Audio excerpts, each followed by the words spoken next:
antorcha, Señor, la cual nos alumbre y por ella podamos vivir de manera adecuada en este mundo.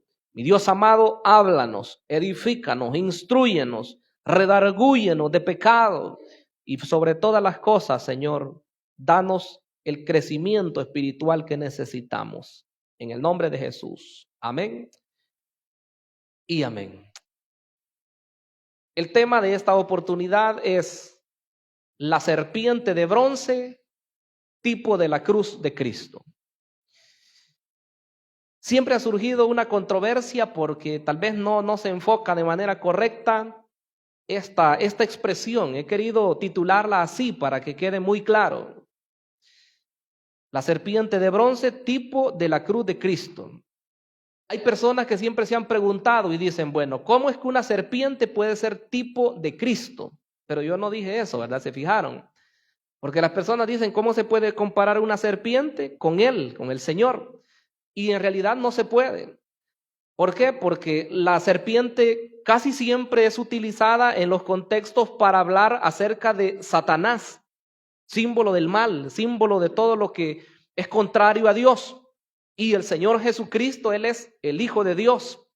Él es eterno, Él es el que siempre ha existido, Él es el Salvador del mundo. ¿Cómo lo podemos comparar con una serpiente? Pero el título nos lo dice y nos lo aclara.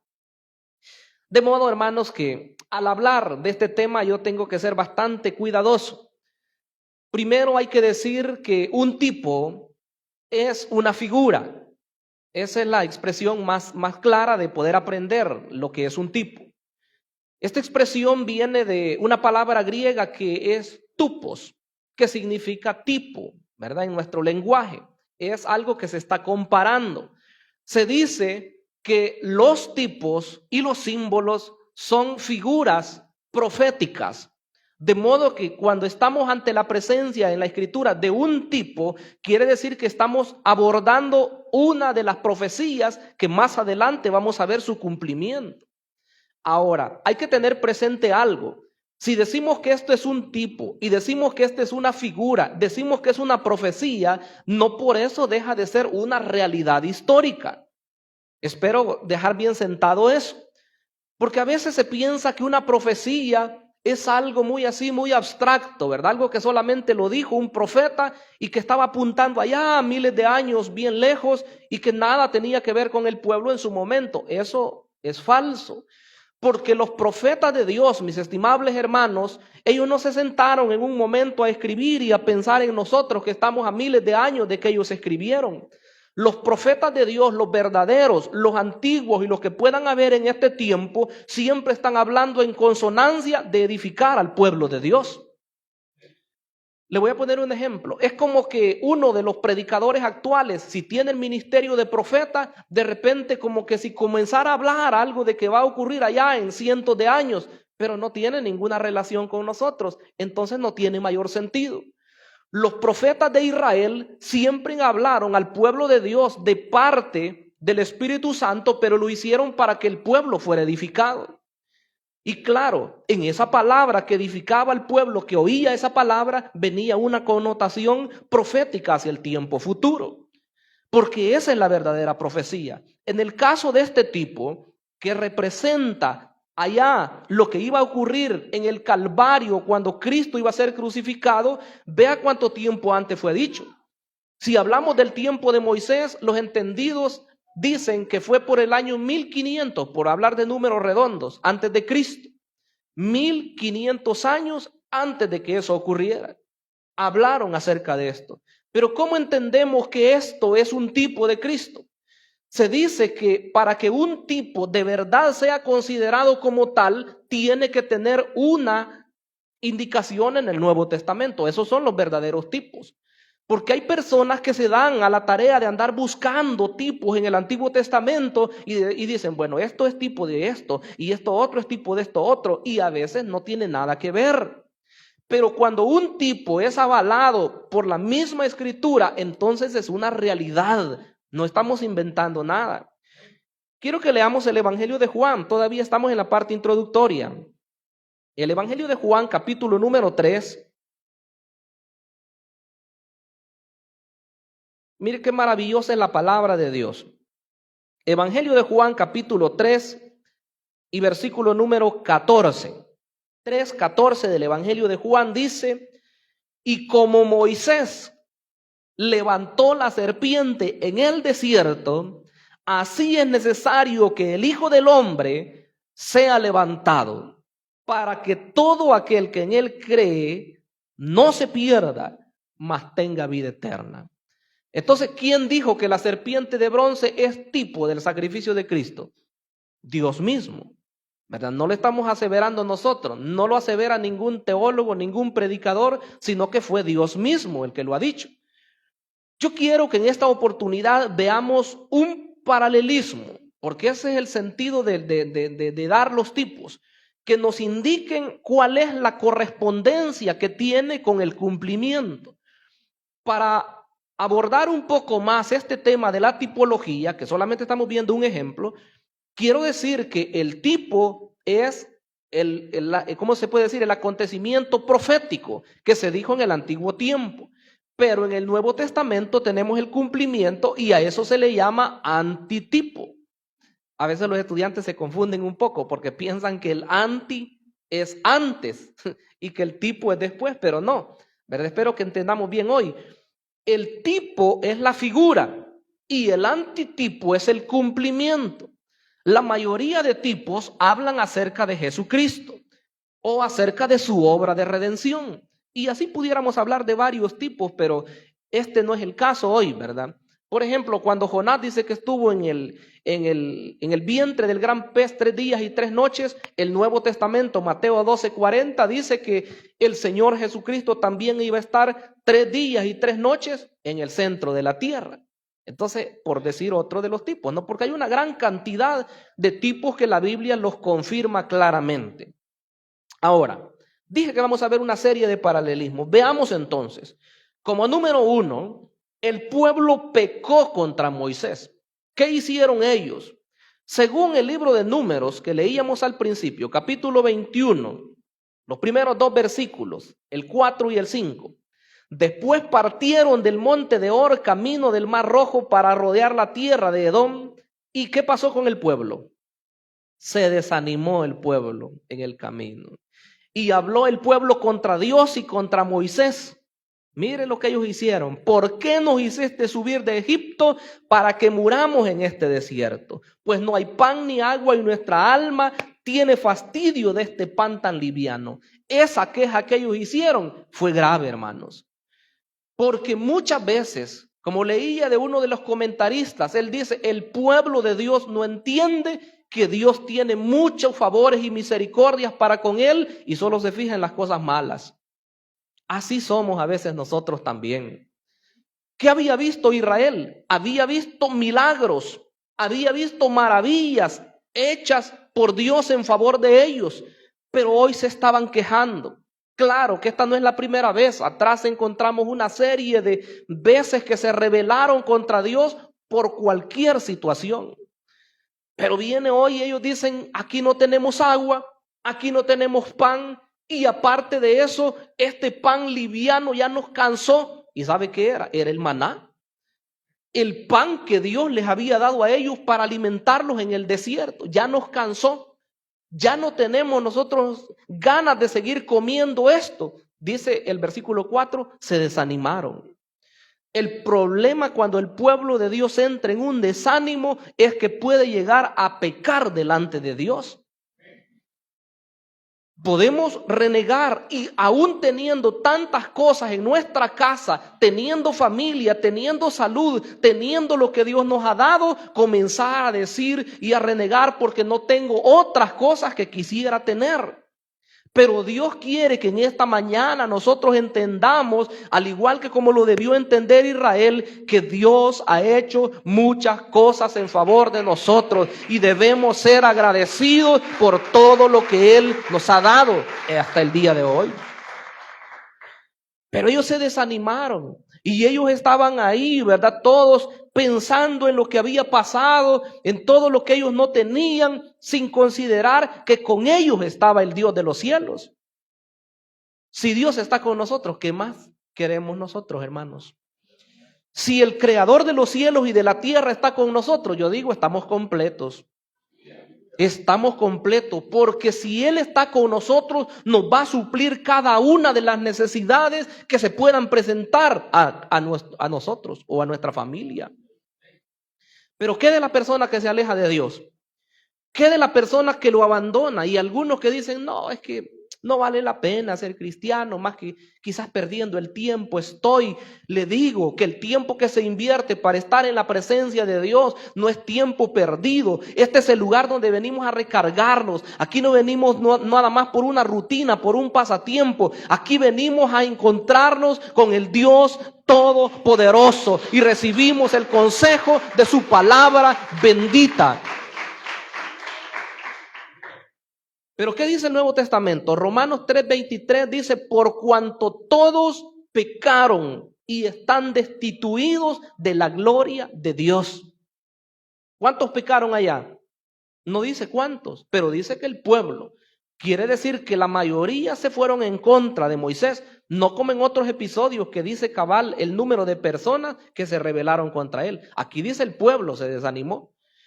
Todos pecaron, dice el Nuevo Testamento, y están destituidos. Así estábamos nosotros. Pero lo cierto es que hay una medicina también para todo eso. La realidad es triste porque el mundo está en pecado, el mundo está sumergido y al parecer no tiene remedio, no hay salida. Pero usted y yo la sabemos, y por eso es que cuando vamos y hablamos a las personas, seamos convincentes y digámosle que hay alguien que puede revertir esa situación. Es que yo tengo muchos problemas, nos dijeron unas personas que abordamos. No, es que tengo varios problemas en mi casa. Ahí es donde viene la palabra. Y si el evangelizador está preparado y con el Espíritu Santo de Dios dentro de sí, le dice, no, pero no importan los problemas que estén. Tenemos aquel que ha vencido. Y si ha vencido a la muerte, si ha vencido al sepulcro, también puede resolverle su problema. Entonces vemos esa situación. El pueblo viene y se desanima. El pueblo dice, ¿qué vamos a hacer nosotros aquí en este desierto? Ya no tenemos qué comer y este pan ya nos cansó. Es como que nosotros hoy en día dijéramos, bueno, pero ¿y allí qué vamos a ir a hacer nosotros? Si ya los predicadores ya los conozco quiénes son, ¿verdad? Predica fulano de tal y predica fulano de tal, y yo ya sé cómo ellos hablan y ya me cansé de escucharlos a ellos. Este es el pan, hermanos. Así como comemos la tortillita, ¿verdad? Los frijolitos, el arrocito. Así también venimos y comemos a través del oído la palabra bendita de Dios. Y yo no sé si ustedes, pero yo no me canso. Quien quiera que predique en este lugar, yo me siento y yo recibo la palabra porque sé que es el Espíritu Santo de Dios hablando a nuestras vidas. Bendito sea Dios. Yo no sé si usted lo hace igual, pero yo le aconsejo que lo haga así.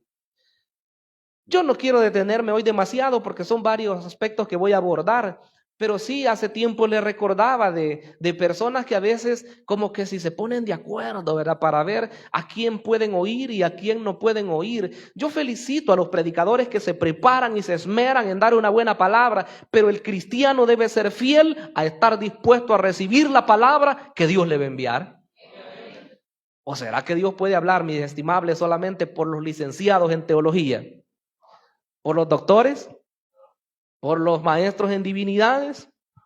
Dios no puede hablar solamente por ellos. Y sin el afán de demeritarnos, porque somos siervos de Dios, Dios habló hasta por una burra. ¿Sí o no? Entonces Dios nos puede usar, mis estimables, y nosotros estemos alertas a oír la voz de Dios en aquel siervo que se ha consagrado para su honra. Pero abordemos otro aspecto más. Número 2, dice que las serpientes mordieron al pueblo y muchos murieron. Muchos murieron. Mire lo que dice Romanos 5:12. Romanos 5:12 es uno de los pasajes profundos en enseñanza. 5:12 de Romanos. Por tanto, como el pecado entró en el mundo por un hombre y por el pecado la muerte, así la muerte pasó a todos los hombres, por cuanto todos pecaron. Mire lo que pasó. Allá las mordidas eran algunas personas Y esas que eran mordidas, seguro que morían. Esa mordida de la serpiente también es un símbolo, ¿verdad?, del pecado que ha cautivado, en este caso ya no solo a algunas personas, sino que a todas las personas de la raza humana.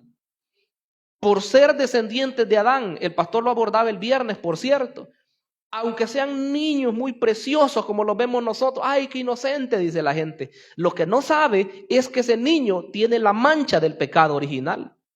Y cuando él crezca un poquito, va a ser necesario que él reciba a Jesús como su Salvador personal. De otra manera, estará expuesto a la condenación eterna. Ay, pero que muy exagerado, dirán algunas personas. No, eso dice la Escritura. Solo hay un medio de salvación, y el medio de salvación que Dios ha provisto es la sangre derramada en la cruz del Calvario de su Hijo Jesucristo. A Él debemos presentar a las personas como la salvación y como el remedio para el mal que ellos tienen. Dice que fueron mordidas las personas. El versículo 6 de número 21 nos dice esa realidad. Miren lo que dice: y Jehová envió entre el pueblo serpientes ardientes que mordían al pueblo, y murió mucho pueblo de Israel. ¿Quién hizo eso? Dios lo hizo. ¿Y por qué lo hizo? Que Dios tan malo, ¿verdad? No, es juicio. Entendamos eso. A veces las personas piensan, no, es que es un Dios de amor. Nosotros predicamos del Dios de amor y nuestro mensaje es de restauración. Yo siempre he dicho eso. Soy partidario de los que predican más aspectos positivos que negativos, pero la realidad de la palabra hay que decirla. Si la persona no quiere nada de Dios, al final se va a ir a la condenación eterna, por muy buena persona que ella diga que es. Al final, si no recibe a Jesucristo como Salvador, se va a condenar. Pero Dios no quiere eso. Las serpientes mordían y las serpientes inhabilitaban a las personas, y así como ellos estaban inhabilitados, así hoy todas las personas están bajo pecado. No hay justo ni aún uno, dice Romanos 3:10. Pero qué maravilloso que cuando entendemos la generalidad de las Escrituras, vemos cómo Dios ha armado un plan específico para haber de salvar a la raza humana. Como número 3, veamos entonces. El pueblo, al ver esa situación, confesó su pecado y pidió perdón, que es lo que toda persona debe de hacer para ser salva. Dice el versículo número 7. Entonces el pueblo vino a Moisés y dijo: hemos pecado por haber hablado. Mire, ¿contra quién? Contra Jehová y contra ti. Ruega a Jehová para que quite de nosotros estas serpientes. Cuando la gente está oprimida y cuando se siente pero que ya no puede más, y en su angustia el Espíritu de Dios le toca y puede ver una pequeña luz, es el momento cuando debe arrepentirse y pedir el perdón de sus pecados. Y Cristo, que es tan maravilloso, no le va a echar en cara todo lo malo que hace. No le va a decir: no, ya no tienes ningún perdón, ¿verdad? Estás perdido o estás perdida, estás en la llama ya del infierno. No, el Señor es tan misericordioso y Él va a perdonar en el momento que se arrepiente la persona. Esto del arrepentimiento es algo que, como que si fuera un misterio, porque ¿quién podrá ver el verdadero arrepentimiento en una persona? Usted y yo no podemos. Solamente cuando ha caminado ya algún tiempo le vemos frutos, pero en el momento, ¿cómo lo vemos? Pero sí, el Señor, que conoce todas las cosas, Él sí sabe cuando una persona de verdad en su corazón se duele y se arrepiente del pecado que ha cometido. En Marcos 1:15, ese pasaje es clave y me gusta, me impacta mucho. Marcos 1:15, si leo el 14, dice: después que Juan fue encarcelado, Jesús vino a Galilea predicando el evangelio del reino de Dios, diciendo: el tiempo se ha cumplido y el reino de Dios se ha acercado. ¿Qué dijo él? Arrepentíos y creed en el evangelio. ¿Qué necesita hacer toda persona para ser salva, para libertarse de esa mordedura de la serpiente? Hoy ya no aquella serpiente que era literal, sino hoy la mordedura de la serpiente, que es Satanás. ¿Qué tiene que hacer? Tiene que arrepentirse de todo corazón de sus pecados. El Señor habló de eso. Pero si retrocedo un poco, también Juan el Bautista habló de eso. Dice que apareció por el desierto de Judea y en los lugares aledaños al río Jordán. Y su predicación era así: arrepentíos, porque el reino de los cielos se ha acercado, decía Juan. Entonces toda persona debe de cambiar, debe de estar dispuesta a renunciar a todo lo que antes tenía en el mundo para ver de venir y aceptar al fiel Salvador. Claro, esto no podrá ser posible si no es a través del toque del Espíritu Santo. Porque pedirle a una persona sin Dios y sin ningún conocimiento que se arrepienta es imposible. Pero estas gentes eran israelitas que ya conocían del Dios verdadero. Lo que pasa es que andaban vagando, ¿verdad? Y no tenían en consideración que el Mesías ya venía. Y la predicación de Juan el Bautista fue para preparar el terreno. Así como aquellos hombres se arrepintieron en aquel tiempo, toda persona hoy necesita arrepentirse de sus pecados. Ellos dijeron: hemos pecado contra ti, le dijeron a Moisés, pero lo principal, hemos pecado contra Jehová. Porque esto creo yo que nos pone en contexto verdadero a nosotros. Normalmente siempre enfatizamos que el pecado es contra Dios y es la verdad. Pero lo cierto es que el pecado afecta también a las personas. Si un esposo peca, afecta a su esposa y a sus hijos. Si una esposa peca, afecta a su esposo, a sus hijos y a todas las demás personas que le rodean.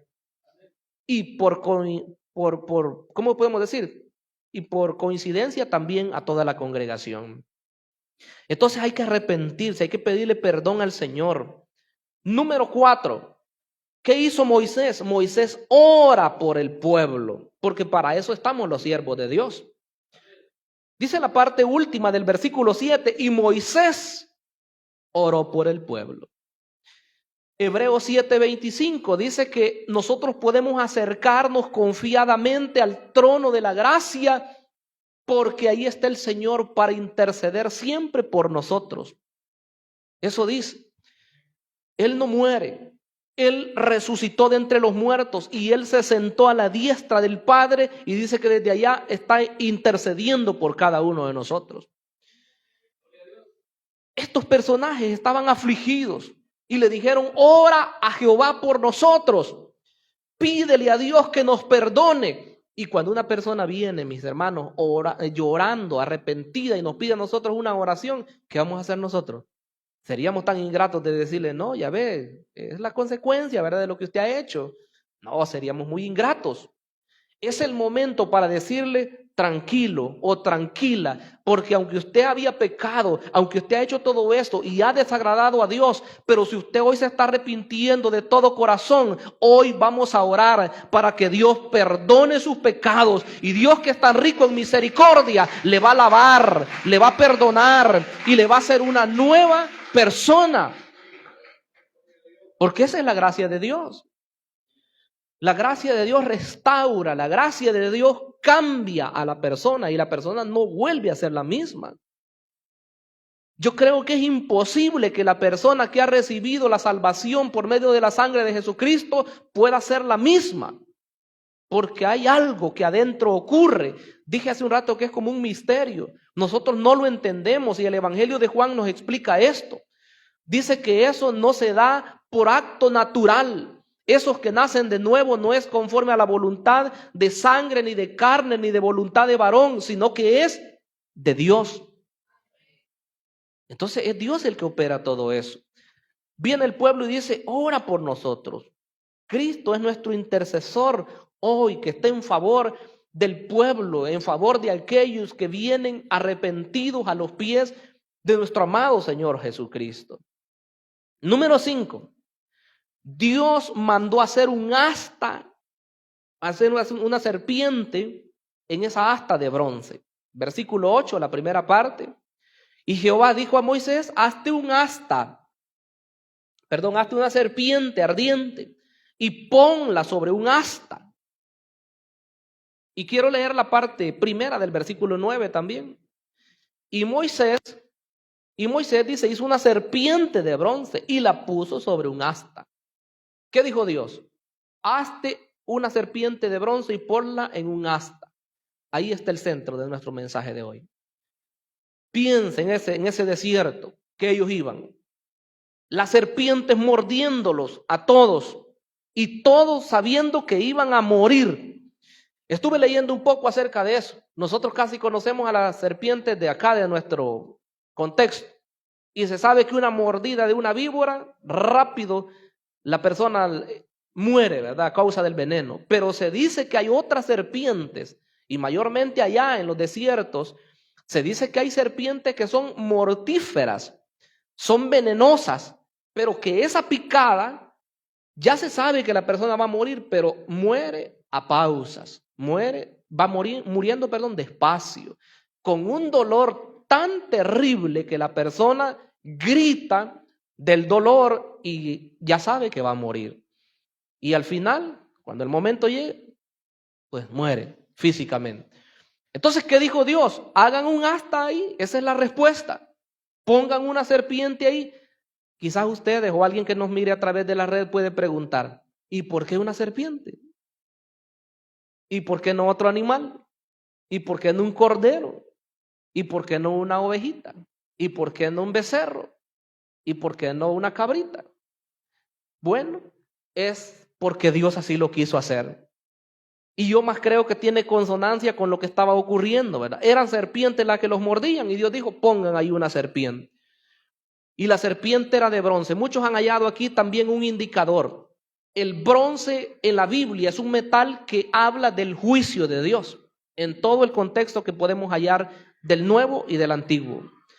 Entonces quiere decir que ese instrumento que estaba ahí era objeto del juicio de Dios.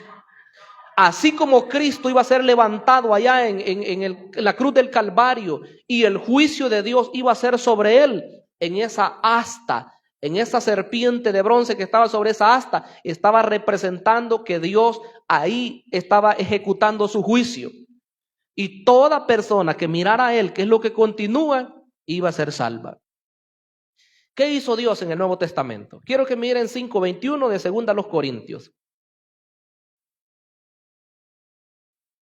2 a los Corintios 5:21.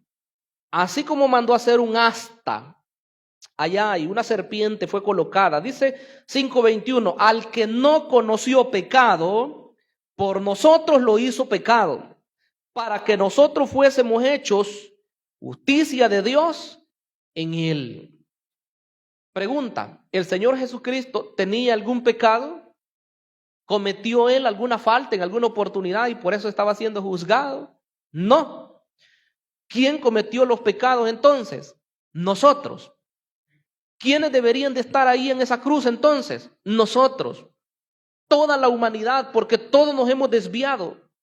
En Isaías dice eso y Pedro lo retoma. Dice, todos se desviaron como ovejas. Cada cual, dice, se fue por su camino. Pero Dios cargó en él el pecado de todos nosotros. Mire qué maravilloso. Hay un elemento sustituto. Esa asta que se levantó allá estaba tipificando desde tiempos antiguos el sacrificio que Cristo Jesús iba a hacer en favor de la humanidad, porque Él murió con sus manos extendidas como símbolo de que Él está llamando a todas las personas hoy al arrepentimiento. ¿Cuánto damos glorias y honras a Dios, mis estimables? Porque todavía es tiempo de salvación. Si la gente miraban esa asta en aquel tiempo y eran sanadas, hoy no hay que ver un asta, hoy hay que ver a Jesucristo. Y eso es lo que sigue. Como número 6, dice que Moisés obedece y levanta esa serpiente. Dice la primera parte del versículo número 9. Viene él y levanta esa serpiente, y Moisés hizo una serpiente de bronce y la puso sobre el asta. Así era necesario que el Hijo del Hombre fuera levantado, dice el versículo que leíamos en Juan capítulo 3:14.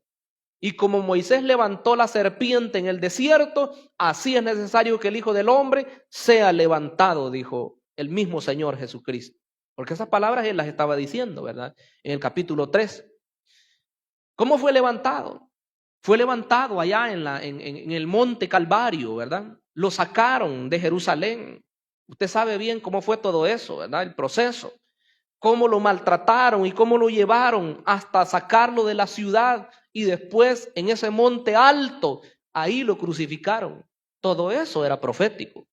Todo eso tenía un sentido.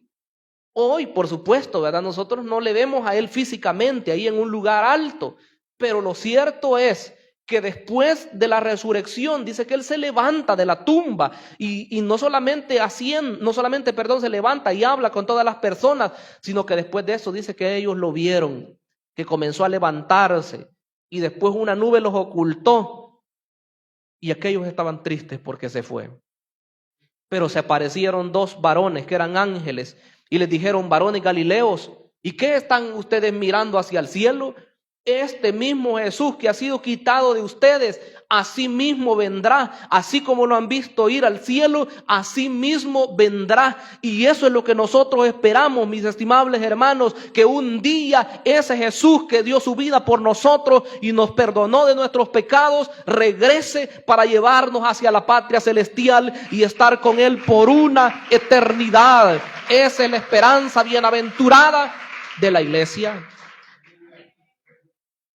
Entonces, así como Moisés dice: levanta la serpiente en el desierto, es necesario que el Hijo del Hombre fuera levantado. Allí fue martirizado. Pusieron a un ladrón a su izquierda y pusieron a otro ladrón a su derecha. Y aún en ese momento estaba ocurriendo el perdón de los pecados de uno de ellos, del que se arrepintió. No del ladrón bueno, ¿verdad? Sino que el ladrón que se arrepintió. Uno seguía injuriándole: si eres hijo de Dios, bájate de ahí y nos bajas también a nosotros.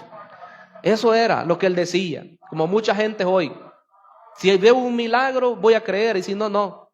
Yo quiero que Dios haga un milagro para mí. Qué torpeza, ¿verdad? Porque eso no es así.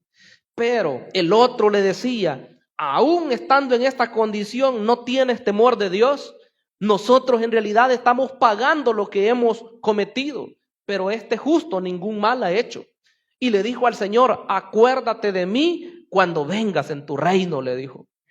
Y el Señor Jesucristo no le dijo allá a futuro, ¿verdad? Sino que le dijo: de cierto te digo que hoy estarás conmigo en el paraíso. Esa declaración es enfática. Entonces, vea cómo, así como se levanta esa serpiente, Moisés obedeció a Dios, así también era necesario que el Hijo del Hombre fuera levantado. Pero esta es la parte última y 7. Dios prometió salud física por mirar la serpiente de bronce. Dice la parte última del versículo 8: y cualquiera que fuere mordido y mirare a ella, o sea, la serpiente, vivirá. Y la parte última del versículo 9: y cuando alguna serpiente mordía a alguno, miraba a la serpiente de bronce y vivía. Estamos hablando de muerte física, ¿verdad? Él era libertado, la salud le era restablecida. Pero en el Nuevo Testamento, según lo que leíamos en Juan, en el capítulo 3 y versículo 15, está la declaración maravillosa. Leamos lo que dice. Y como Moisés, dice el 14, levantó la serpiente en el desierto, así es necesario que el Hijo del Hombre sea levantado, para que todo aquel, dice el 15, que en él cree, no se pierda, mas tenga vida eterna. ¿Cuántos tenemos vida eterna aquí a propósito? ¿Por qué? Porque vimos a Jesús. A mí me encanta uno de los pasajes de los Proverbios en el Antiguo Testamento que dice: mirad a mí. Bueno, ¿cómo es que dice? Dame, hijo mío, tu corazón, dice, y que tus ojos miren por mis caminos. Mire, dame, hijo mío, tu corazón y que tus ojos miren por mis caminos. Pero en el Nuevo Testamento, en Hebreos 12:2, dice: puestos los ojos en Jesús, el autor y consumador de la fe. ¿A quién tenemos que ver nosotros para seguir caminando en este mundo? A Cristo Jesús. ¿A quién tienen que ver las personas para ser salvas de sus pecados? A Cristo Jesús. No hay otro. Y quizás pudiéramos citar muchos pasajes, pero por causa del tiempo lo vamos a cortar. Solamente cito Romanos 3:21, porque es un pasaje que habla pero a profundidad de lo que es el sacrificio de la cruz. Romanos 3:21 es el último pasaje que vamos a leer. Pero ahora, dice, aparte de la ley, se ha manifestado la justicia de Dios, testificada por la ley y los profetas, la justicia de Dios por medio de la fe en Jesucristo, para que todos los que creen en Él, porque no hay diferencia, por cuanto todos pecaron y están destituidos de la gloria de Dios, siendo justificados gratuitamente por su gracia, mediante la redención que es en Cristo Jesús, a quien Dios puso como propiciación por medio de la fe en su sangre, para manifestar su justicia a causa de haber pasado por alto en su paciencia los pecados pasados, con la mira de manifestar en este tiempo su justicia, a fin de que Él sea el justo y el que justifica al que es de la fe en Jesús. Mire qué interesante. Entonces, ¿a quién tenemos que ver? A Jesús. Aquello que ocurrió en el tiempo antiguo, lo que ocurrió en el desierto, Dios quería dejar una lección. Muchas personas han dicho, ¿estaban conscientes los israelitas de este tipo profético? Probablemente no. Pero el Señor quiso tomar lección ya en el tiempo de su ministerio. Y Él dice, lo que ocurrió allá con los israelitas, eso es una figura de lo que me va a ocurrir a mí. Recuerde que el Señor estaba iniciando su ministerio todavía. Y Él dice eso. Así como Moisés levanta aquella serpiente en el desierto, así es necesario que el Hijo del Hombre sea levantado, para que todo aquel que en Él cree no se pierda, mas tenga vida eterna. Estoy seguro que ese pasaje no muchos lo habían considerado. Siempre hemos leído el 16, ¿verdad?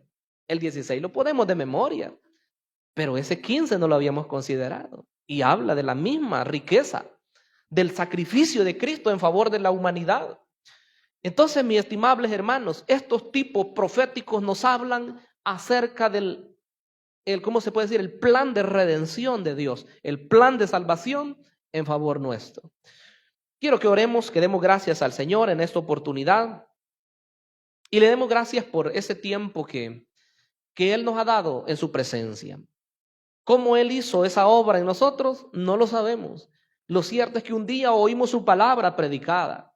Un día oímos que para haber de alcanzar la salvación es necesario creer en Jesús. Y nosotros creíamos que teníamos que hacer varias cosas. Creíamos que teníamos que obrar muchas cosas para haber de ser salvos. Pero el Señor dijo, solamente cree. Al que cree, todo le es posible, dice la palabra del Señor. Quiero que cierre sus ojos ahí donde está y le demos gracias al Padre, porque sin merecerlo un día Él nos llamó a su obra bendita. No lo sabíamos, pero estábamos en su plan de salvación. Hoy nos regocijamos de ser parte de ese pueblo precioso, la iglesia, ese pueblo que bendice y alaba el bendito nombre de Cristo Jesús. Señor, te damos las gracias en esta hora, porque tú nos permites el poder alabarte, exaltarte. Una vez más, Señor, nos has convocado para poder proclamar tus grandezas. Nos has convocado, Señor, para decir que tú eres bueno, que tu misericordia es para siempre.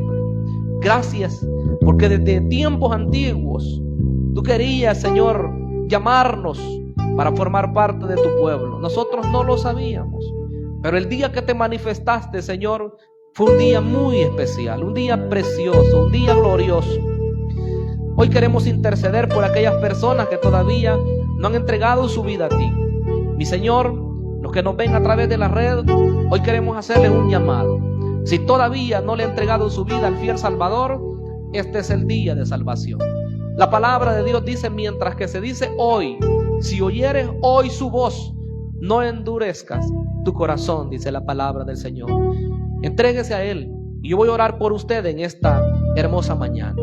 Dígale con sus propias palabras, Señor Jesús, yo te recibo hoy como mi único y suficiente Salvador de mi vida. Yo creo que tú eres Dios y que moriste en la cruz para pagar por mis pecados. Me arrepiento de todo corazón. Pido que perdone mis pecados y que tu Espíritu Santo pueda hacer una obra especial en mi vida.